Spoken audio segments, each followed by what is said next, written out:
Good afternoon, good evening, and welcome to all our audience from all over the world.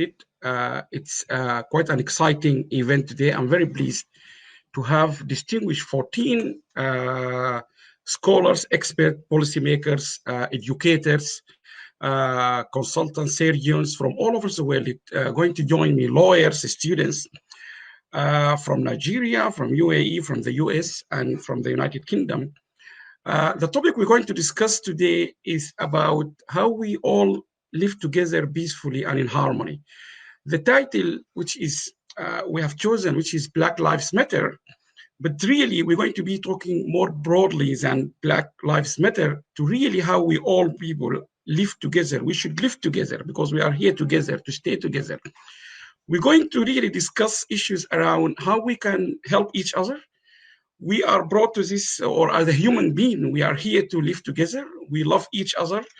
And there are lots of issues I'm sure you all follow across the world, not just issues in the United States, but we have experienced this in the UK, in France, in Germany, in other parts of the world. We also have experienced issues to do with radicalizations, with terrorism, with many, many conflicts across the world. Because of the time, and I'm really privileged to have such a wonderful wide range of experts from all over the world, I am going to make my introduction very short. The title, as I said earlier, Black Lives Matter, Together is Better. And we're going to discuss this issue from the Black background, if you like, not just the race, but the Black as Black individuals, Black students, Black kids, Black patients. And even at some point later in this, one of the panels, we have two top consultants in this country. They're going to talk to us about our own governments, United Kingdom. There have been an issue, for example, being discussed during the last 3-4 weeks when all our NHS in the United Kingdom have really worked remarkably well to try to help and save us in the United Kingdom from this pandemic, from the corona or the COVID-19, across the whole world. All that in the medical sector have worked very, very hard to save us. But some people spotted something about that. The number of the people from Black and ethnic minority in the United Kingdom who actually lost their life during this pandemic from our health services, the proportion rate of both of them is not the same. So our government immediately started an inquiry as to why many Black and ethnic minority are among the first people to die in our front line. So there will be lots of discussion today. And as I said, I'm very pleased to going to be involved in this, on moderating this session. And the first panel we're going to introduce to you is the education panel. And I'm very pleased to have with me 3 very distinguished scholars, professionally and academically, and I kindly invite them when I introduce them to also spend like 30 seconds or maybe less than 1 minute to try to introduce themselves, because I don't think I can talk too much about them. They are remarkable. Their CVs and bios are all on the website. But they are real transformative leaders, I call them.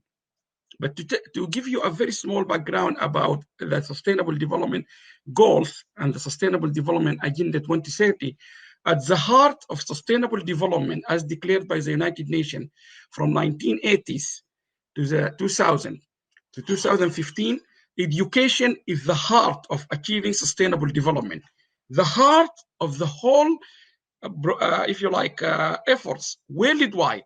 Before this COVID-19 and post-COVID-19, education has been the heart of what we're doing to ensure we can achieve sustainable development. I am very, very pleased to introduce my first speaker in this panel, which is a remarkable teacher from North London.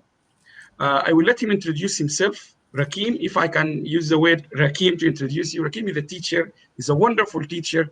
And hopefully if you wait until, I don't know what time we will get to the last session at 8:30 or 9, I will ask Rakeem now. I know I don't want to embarrass you asking you something you might not be able to do it. But Rakeem also, he sings beautifully. He's a rapper.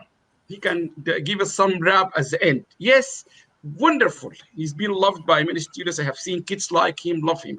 But what Rakeem is going to talk to us about exactly the same, Black Lives Matter. Rakeem, the floor is yours, and good luck. Go ahead. Thank you. Assalamu alaikum wa rahmatullahi wa barakatuhu. Inna Allahu wa malaikatahu yusalluna ala nabi. Ya ayyuhalladhina amanu sallu alayhi wa sallimu tasliman.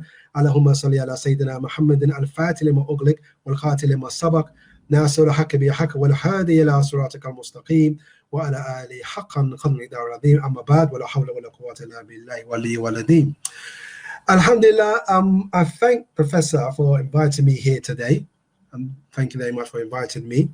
And in reference to the tragic and horrific death of our black brother in humanity, George Floyd, the words of our master,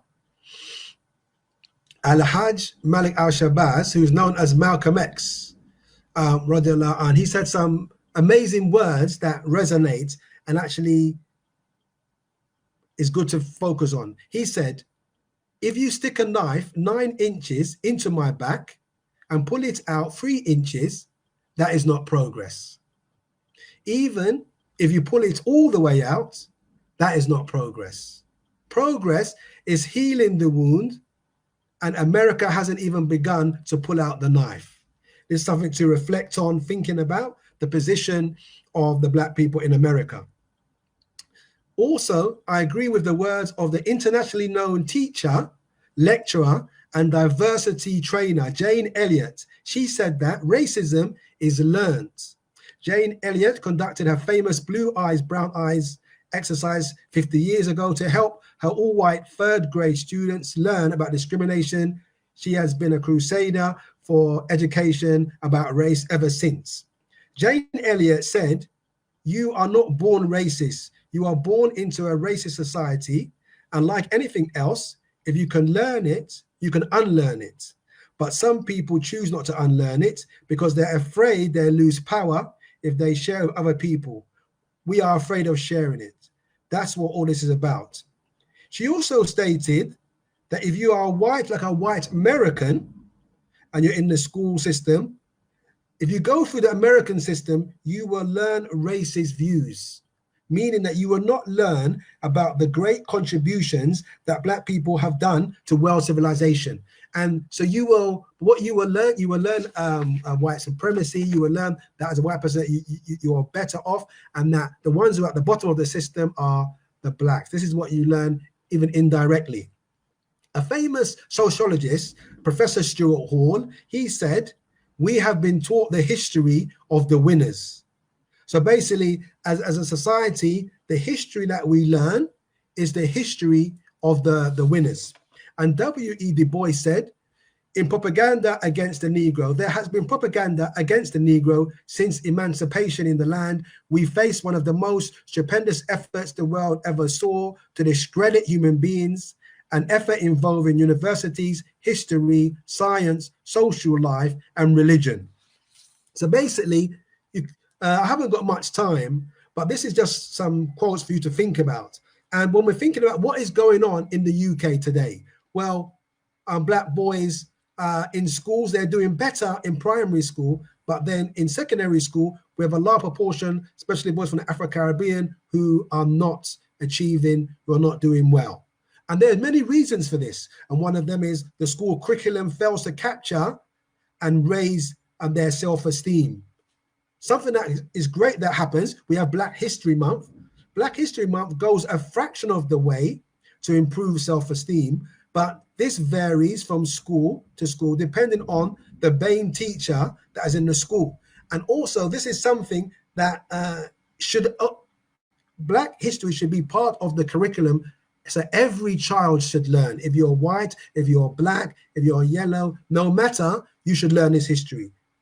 An interesting quote was by a rapper, Intellect. Now, his name is Akala, and Akala talks a lot about racism. He's got a brilliant book, which is on the top sellers list, something very interesting to read. But he talks about his benefits that he acquired in knowledge. And what he said is that he gained a lot of knowledge by attending Black supplementary Saturday schools.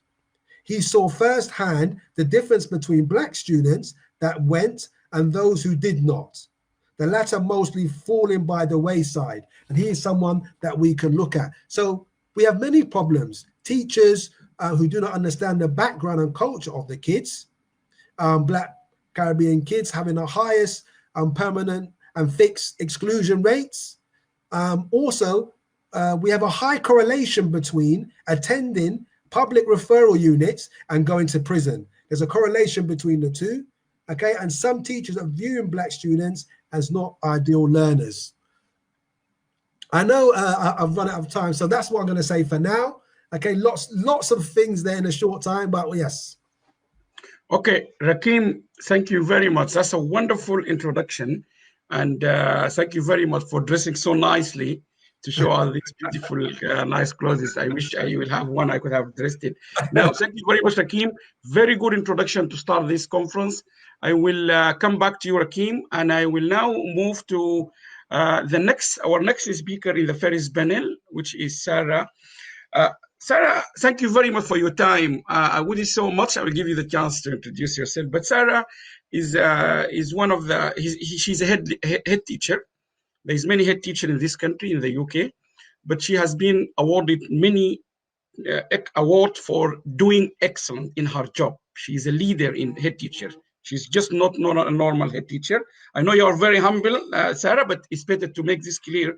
She is a very good head teacher, and she's been receiving official award for that. That's number one. Number two, she's one of the head teachers who has a tremendous experience managing a school in South London, where her school is predominantly, I'm not saying all, but predominantly from Black and ethnic minority.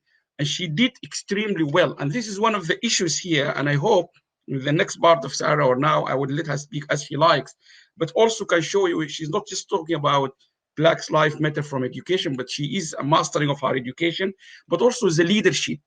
This issue also needs leadership. Sarah, the floor is yours. Thank you for your time. Yes, I've been in inner city London for 17 years, teaching in southwest London. And I just want to talk to you this evening about some of the things we've done to try and make the change. So as Nelson Mandela once said, education is the most powerful weapon which you can use to change the world. And as an educator, of course, I agree with that. This evening, I want to talk briefly about the 3 key ingredients that I believe would be a start to enable educators to be part of the change that's needed right now more than ever. As a young girl, I loved history, and I still do. But looking back now, I find it unbelievable that I made it all the way to A-level history without learning anything about the great ancient African civilizations, the transatlantic slave trade, the impact of the British Empire on others, the Windrush, the list just goes on and on. How did that happen? The answers are deep and systemic. As someone once said, history is written by the victors. These subjects were not on the curriculum, so they were not taught. So as educators, the first thing we need to do is educate. Educate ourselves and educate our children. All of our children need to have knowledge of their history, the history of others, and how they intertwine. In our school, we've ensured that our children learn about the origins of the first humans, of civilizations like ancient Benin, and of key figures in history from Mansa Musa through to Katherine Johnson. It's crucial that all children, Black and white, see the positive, thriving stories from Black history, as well as the atrocities. One of our children told me once that he was so happy that every other child in the class now knew that the richest man in the world ever was a Black man. He took great pride in it, and he told me he felt really happy because his friends now knew something of his history. Now that's powerful. We all need to know our history and our place in history, and we need to talk about it openly and honestly, even when it's hard. Education is knowledge, and knowledge is power. Secondly, we need to think carefully and authentically about representation. Representation in the curriculum and in the school community. I will never forget the day my stepdaughter saw a picture book on the kitchen table, a Black girl with afro hair on the front cover. She was about 8 years old and she gasped and said, "Oh, Sarah, she looks like me." Her reaction was from the heart, and my heart broke. How was this the first time she was seeing a book that represented her? How had I, the educator, not thought about it before? What could I do to change it? Feeling represented matters. It matters a great deal. As a white person, I constantly see people who look like me and represent me, and so do white children. Black children don't always. Now, how can you think about being an architect if you've never seen an architect that looks like you? How do you know something is possible if you've genuinely never seen it? In schools, we need to look honestly at positive representation. Representation in the library books we choose, in the topics we teach, in the visitors we invite in the staff we have in the classroom, and in the governing boards that lead our schools. We are certainly nowhere near where we want to be on this as a school, but we are consciously having the conversations and asking the questions, and that can be a good start for all schools. Educators need to think, is my school community positively represented equally in my school? If not, why not? And how do we change that? It's crucial that this isn't tokenistic, a unit on Mary Seacole in a whole curriculum, one shelf on the library, or 1 month in the year. It does not show true representation. It must be a holistic approach, a conscious decision to change that is then placed at the heart of every decision we make for our children. And finally, I believe that all of our children need to feel they belong.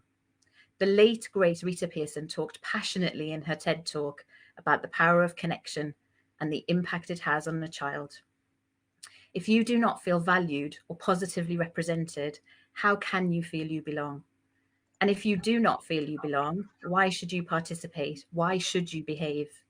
But if you know your history, feel your history is valid and valued, and feel you're equally represented, then you can start to feel you belong.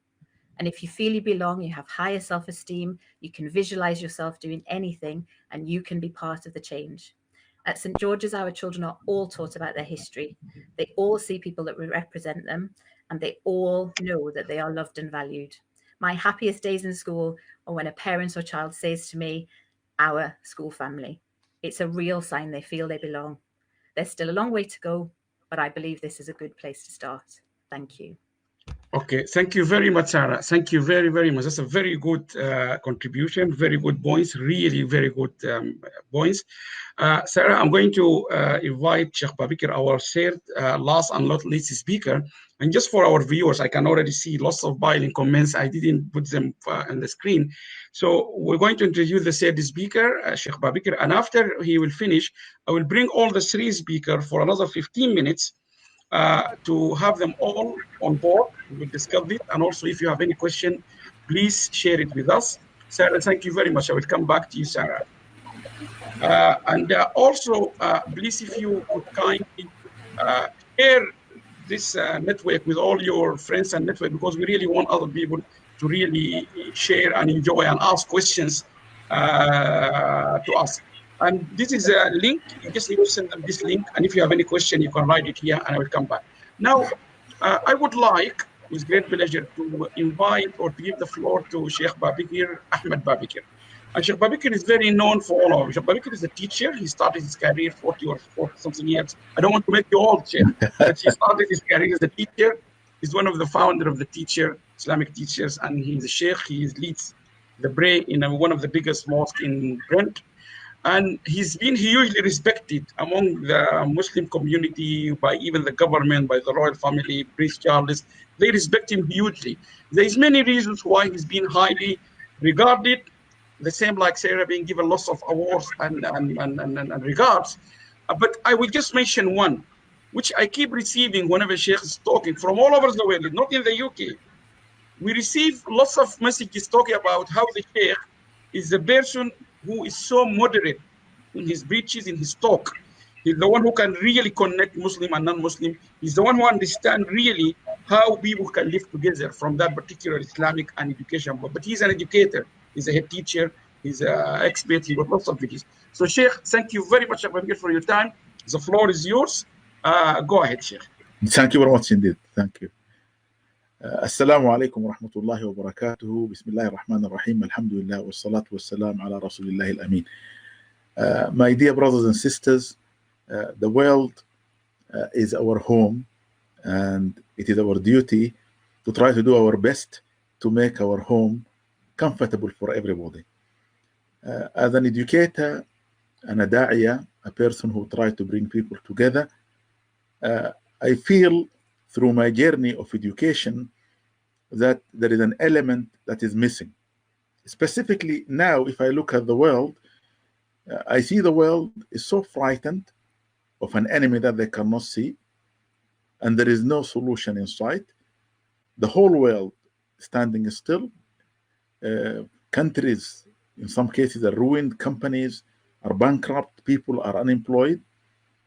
And also, the latest thing to happen in a country which we call the land of the free, the United States, whereby a problem that started 400 years ago by taking the free people from their free land and bringing them to the free land, as they call it, whereby most of them died in the ocean, and many of them who reached the land were abused, and killing and lynching was something like worse than animals. It was there until the 70s of the last century. The dying of this man, George, has made the people to think, where are we? We're all locked down, and suddenly this thing happened. People are going out, not worried about the corona, but they are aiming for something bigger. The whole world, young and old, are feeling something is missing. I remember in a conference, education conference in Britain, they were talking about the missing element in the schools, when suddenly there is a lot of difficulties in governing schools through disciplining children in class or anywhere else in the school.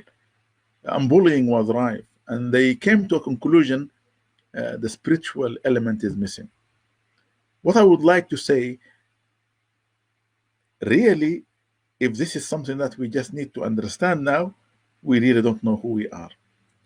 And in just few words, if we look into the scripture of all the religions, we find always man is a spirit. But this spirit is being brought down to this earth to live within a physical body. And the first difficulty this man went through when he was created as Adam in heaven is the challenge of discrimination from an enemy that we never think of, which is the devil, or Iblis, as we call him in Arabic, Satan. He did not prostrate for Adam because he was looking at the body, not looking at the essence. And therefore, his discrimination showed one thing, his arrogance. And when we look at the schools where education should take place, and in communities in general, where children and adults meet in community settings or parks, usually discrimination takes place because we judge people by the way they appear. In the scripture, the Creator Almighty said, "Indeed, in the differing of your tongue, your languages, and your colors are signs, but it will only be for those who have knowledge." And I believe knowledge that is learned in the school today is missing in teaching the third element of understanding who we are. We take a lot of time in teaching our children sport, so that hopefully that our bodies are functioning properly. We do a lot of work in teaching them about academic work so that they can get a certificate and can get a job at the end of the day. And we make sure that people are understanding how their physical body can be maintained properly. But yet, with all the advancement of technology and everything we have, especially in this modern day, we are sad and we are depressed and we are in debt and we are lazy. We have no ability of doing anything. And subhanallah, the worst thing that we have, we are all in depression. And depression is the biggest disease that we are going through. Mental health is the issue of the time. Why? Because we do not understand the self. And our presence on this earth is to understand the self and find the cure to live together. It doesn't matter you are black or white. It doesn't matter you are rich or poor. It doesn't matter you are male or female. It doesn't matter you are young or old. The essence is you are a human being. The Creator says, "Indeed, we have honored the children of Adam." And the honoring is not by the physical body, for it is indeed the dogs that smell better than us, the bats that can see better than us, the cheetahs can run faster than us, the horses are stronger than us, the elephants are bigger in size, but we spiritually are bigger than any other creation, even the angels. So what we need to do is to bring these missing elements to our education. I believe discrimination that is taking place all over the world is because of lack of knowledge. As the Creator says, indeed, in the differing of your tongues, your languages, and your colors are signs for those who have knowledge. When we look in the school, bullying takes place because you are judging the other and seeing them weaker than yourself. When we see discrimination take place, because we look down at the other. I will say this finally. The Creator Almighty said, indeed, I do not look at your shapes and figures, but I look into your hearts and your deeds. إن الله لا ينظر إلى صوركم وأجسادكم إنما ينظر إلى قلوبكم وأعمالكم. If we can judge people by their spiritual status, and that is where piety is, we will be in the best thing. And finally, the verse of the Quran in which Allah says, O you mankind, we created you from a single male, Adam, and a single female, Hawa. And we have made you into nations and tribes, so that you can recognize one another. Indeed, the most honorable and the most noble amongst you are those who are able to interact and live with others, fearing that they will do anything to harm anybody or to harm anything. May these words enter into the heart of those people who can benefit others, whether you are a teacher, a leader in your work, a father or a mother, or an elderly person in the community who is responsible for making sure passing your wisdom to those who are younger than you. I hope and I pray these two calamities we are going through, the coronavirus and the killing of the innocent George, who was dying asking for a breath where breathing is free, and the last word calling for his mother. May the Creator Almighty God allow us to see that spirituality is not just a word, but it is us who need to be fed how to feed our spirituality to become the human being Allah wants us to be. Jazakumullah khair. Thank you. Sheikh Babikir, thank you very, very much. Thank you very, very much. And I like your complimenting of the other two messages already been delivered. Let me thank you very much. As usual, you have done a very good job. Now, Sheikh, let me just bring our other two panels, Rakin and Sarah. We received lots of comments, lots of questions, but perhaps I put this one. I think Thelma is a doctor. Correct me if I'm wrong. I think she's a consultant or something in the US. I think so. But let's take her comments or question, because I received something similar. The three of you are leading educators in all your different fields, your experience. Imagine a student walk into your door as a head teacher or any, even in the corridor and ask you, Sheikh or Rakin or Sarah, not only why do people discriminate, but or let's put it this way, they could ask you this. I think our kids these days are very courageous to ask questions. I am black or I am whatever color I have, why I'm being discriminated against? What will be your shortest answer? I'm not going to put you in a test as a teacher, but when our students to get a distinction, we will say to them, there is one question. You walk in a corridor, you meet the CEO of the company, he tell him one thing, he will hire you. Tell him something about the company, anything, he will say, oh, this is a very good student. So I'm putting you as a test as a head teachers or teachers. If a student asks you, I want a very short answer for you in a discussion. If a student stop you and say to you, Sarah or Rakin or Sheikh Babikir, why people are discriminating against you? What is your shortest answer? I mean, Selma here, she's putting something, but not necessarily we go with that line. So any one of you can start. I would say that it's because, you know, people are ignorant and don't understand each other's history and their own history. And discrimination comes from a lack of knowledge. So I would be very clear with them that it's because people need knowledge. And the only way to get knowledge is to talk to each other and to educate each other and to be prepared to have conversations like these, where people are prepared to ask the difficult questions and have those challenging conversations that sometimes will feel threatening and hurtful, because that's the only way we move forward together. Excellent. Rakin? Absolutely. I think what Sarah said was great. I agree with that.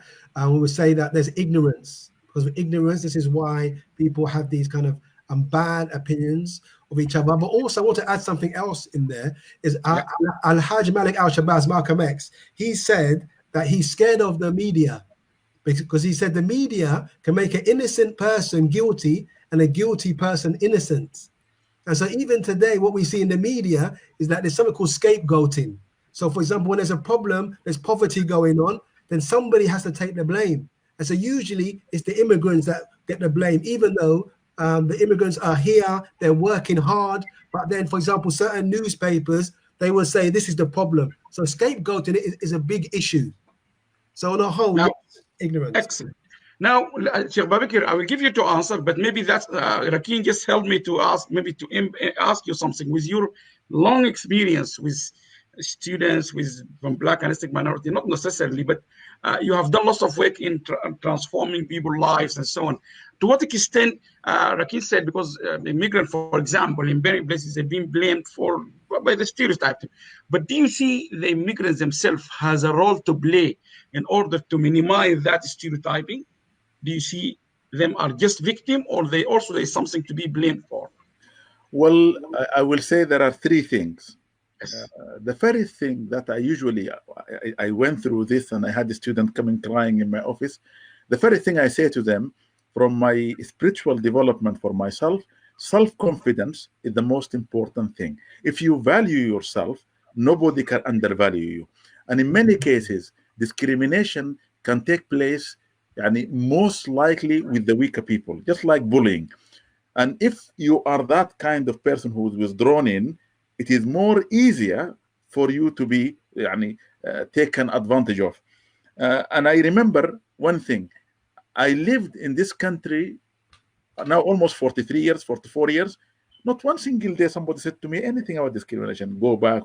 I hear people happening to them. Not because I am better. I'm the same like everybody else. I'm an Arab who's an African with a darker complexion. I traveled.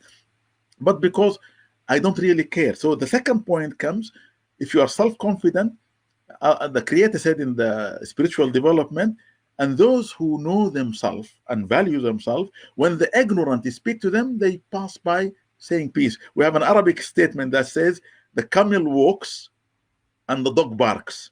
Every creature, when the dog barks, they run, and the dog loves this to run after them, even the car. But the camel never even tend to look. And I say to the children, have confidence within yourself, and if you want to really make sure that nobody discriminates against you, always put yourself in a position whereby people will see the best of you.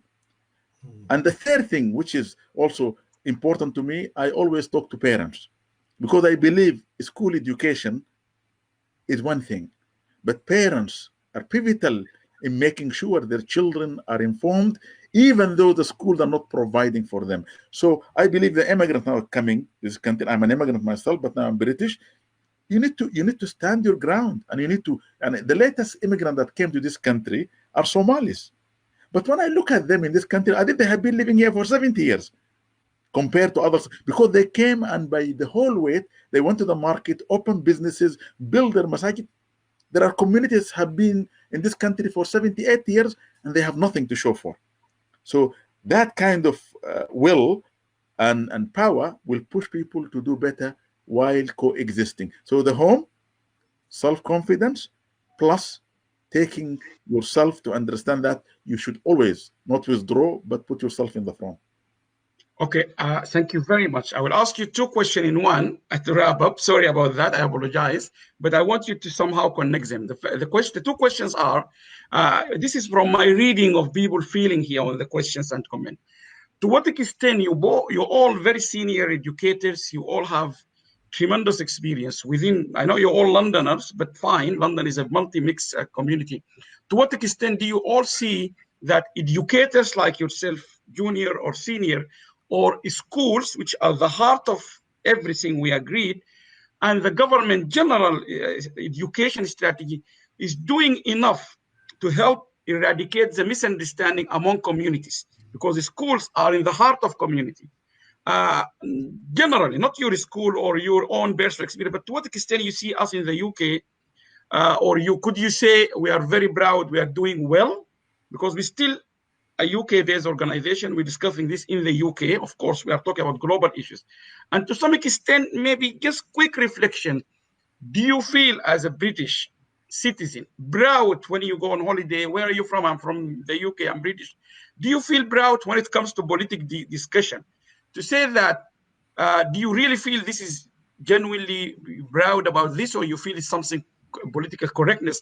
Our two people, the two second people in the most senior government officials are from black and ethnic minority.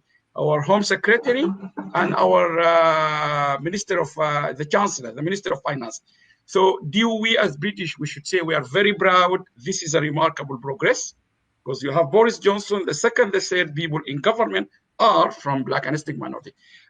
So who want to, okay, let's go the same order, Sarah. Thanks. Yeah, I think we have moved a long way over the years, but obviously we're still nowhere near where we need to be. And I've seen on the feeds a lot about Black History Month, and that really is an issue that if we're still only celebrating for 1 month of the year, then we're not, you know, integrated well enough if we're still having Black History Month. Not that we shouldn't have Black History Month anyway, but it's much more important that everything is embedded across the curriculum. I think we've got more to do at school level, and we've definitely got more to do at a national level. And hopefully, you know, the things that have happened over the last couple of weeks will be the vehicle for change. I've heard lots and lots of people talking about it, more than I feel has happened before. And I think together, if we keep talking, that's how we make things change. As far as proud to be British, I think everybody should be proud of where they come from. I think part of that is knowing your history and making sure that you know who you are and where your place is in history and how your country in history relates to other people. And back to representation, yes, you know, we have got some members of parliament now who are more representative of British society, but there's still more work to do there. Excellent. Rakeem? Yes, I think Britain is a much better place to be than like the USA. I think that there's more rights here, but I think that we do have a long way to go. Myself being brought up, I'm British, I was born and bred here, but I grew up in the 70s, so I faced racism firsthand against people like the skinheads, the National Front. You know, I faced racism growing up here in this country. Okay, so I know it's not perfect, it's far from perfect. Also, I think we do have institutional racism, which is embedded inside the systems. So it's like in the prison systems, we have BAME communities that are overrepresented in the prison system. Also, as I said earlier, the BAME students, again, the level of exclusion is much higher. It's too high. Okay, so these are issues that we have in this country. Also, you are right in saying we do have a large percentage of BAME students who go to university. Even in my school that I work, we have a high percentage of them that go to university, which is great. You know, we love that. We want to see more and more of them going to university and getting into government. But the only issue that I see with government is when you go into government, you forget about your people. And this is what we're seeing today. We see people in government, but they might be black, they might be Asian, but they're not representing their community. This is a massive issue. Very good point. Okay, Sheikh Babikir? Well, I agree with both Sarah and Rakin and what they have said. But with my experience working with the government and advising, especially in the Home Office and the Foreign Office, and working in the education sector representing Muslim schools, and we have come a long way from one school in '83 and until when I left and I resigned in about 6-7 years ago. There is now about 300 Muslim schools in this country, and because we developed this missing element of spirituality, our students seem to be very confident, and today they are in the best universities, although our school, most of them are private, and they have very little resources. What I find is, as Rakin said, there is something built within the system that encourages racism. And that became apparent to me in many occasions when I was debating things, whereby either the people who are chosen to represent our communities are people who do not really know our community, who try to live the other side rather than live within their community. As Sarah says, they need to know their history. They don't even know their history. So, for example, they come from Africa or they come from Asia. Maybe they were born and raised here, but they never understood their history nor understood their community because they were privileged. They went to a very top private school. They went to Oxford or Cambridge. They never been harassed or anything. So they have got no understanding. And this is the truth.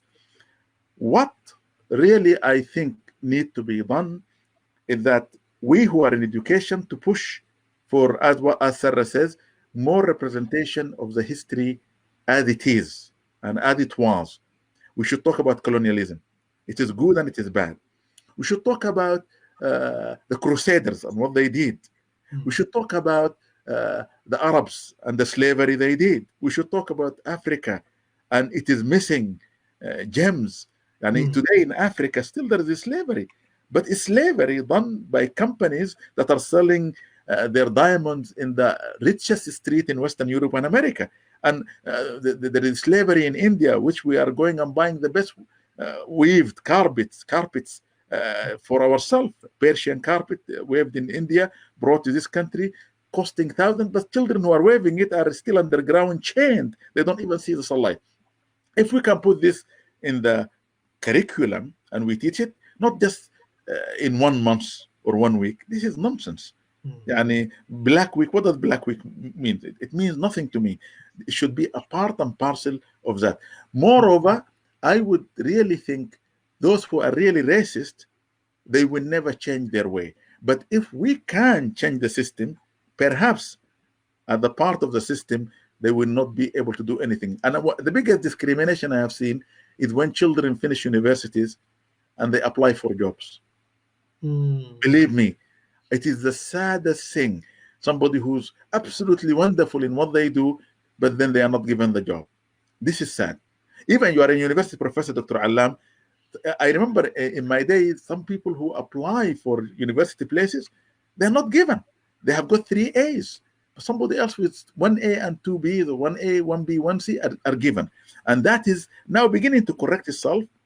But we need to work harder to make sure the British curriculum is developed whereby historical elements are put to help those minorities.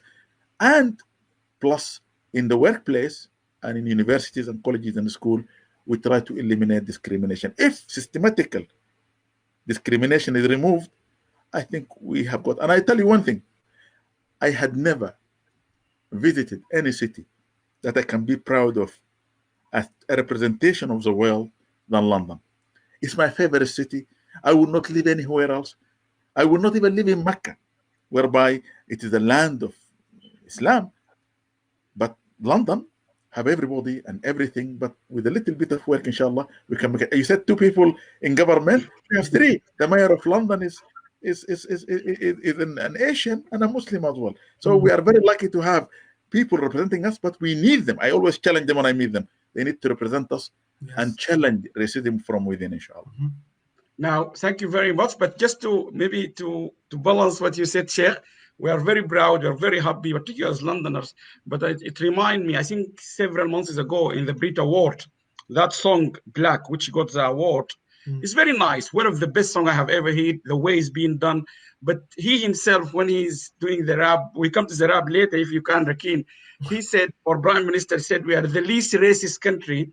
But he said, I will say to him, yes, we are the least racist, but still racist. Yes. So I think we also have to be, we need also to, not only black or not black, but we really need to also try to work together to help any good initiative. It can happen.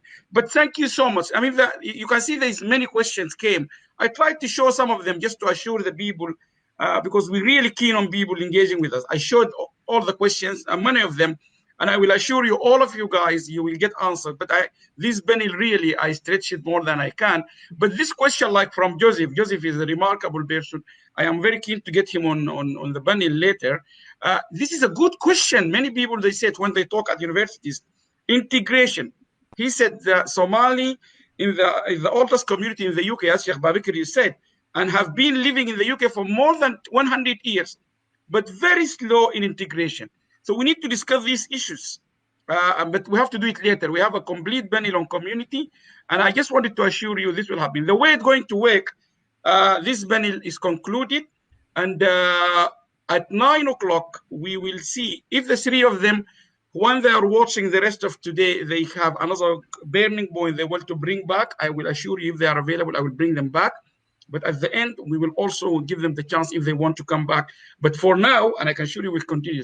Sarah, Rakin, Sheikh Babikir, thank you so much. You have been wonderful. And I like all your dresses, black, blue, yellow, very nice. Thank you very much. All the best. Enjoy the rest of today. And if you want to come back, you are very welcome. Thank you very much. Thank you. Thank you very much, Ahmed.